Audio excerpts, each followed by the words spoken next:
Chapter 3.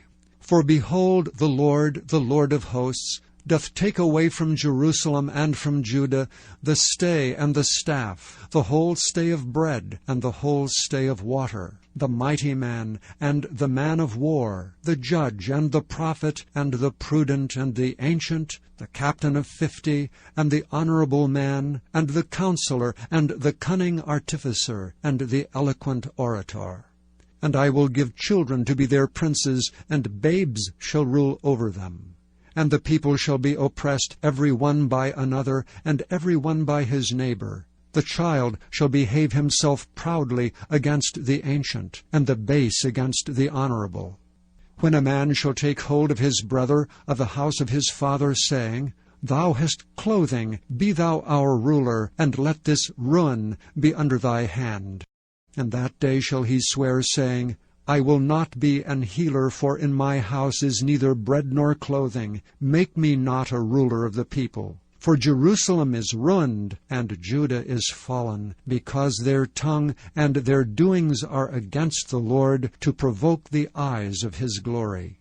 The show of their countenance doth witness against them, and they declare their sin as Sodom, they hide it not.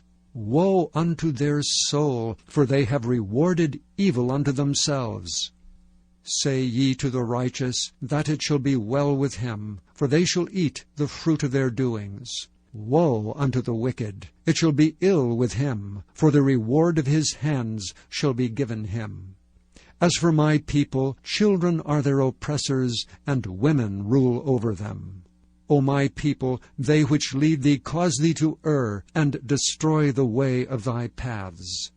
The Lord standeth up to plead, and standeth to judge the people. The Lord will enter into judgment with the ancients of his people, and the priests thereof. For ye have eaten up the vineyard, the spoil of the poor is in your houses. What mean ye that ye beat my people to pieces, and grind the faces of the poor, saith the Lord God of hosts? Moreover the Lord saith, Because the daughters of Zion are haughty, and walk with stretched forth necks and wanton eyes, walking and mincing as they go, and making a tinkling with their feet, therefore the Lord will smite with a scab the crown of the head of the daughters of Zion, and the Lord will discover their secret parts.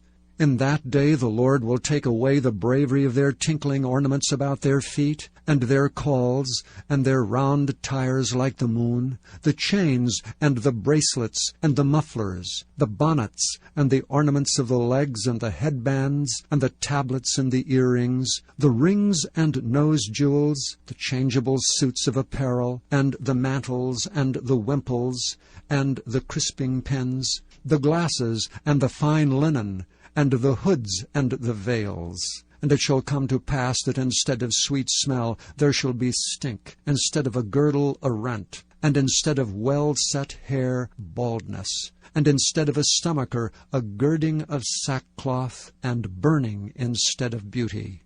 Thy men shall fall by the sword, and thy mighty in the war. And her gates shall lament and mourn, and she being desolate shall sit upon the ground.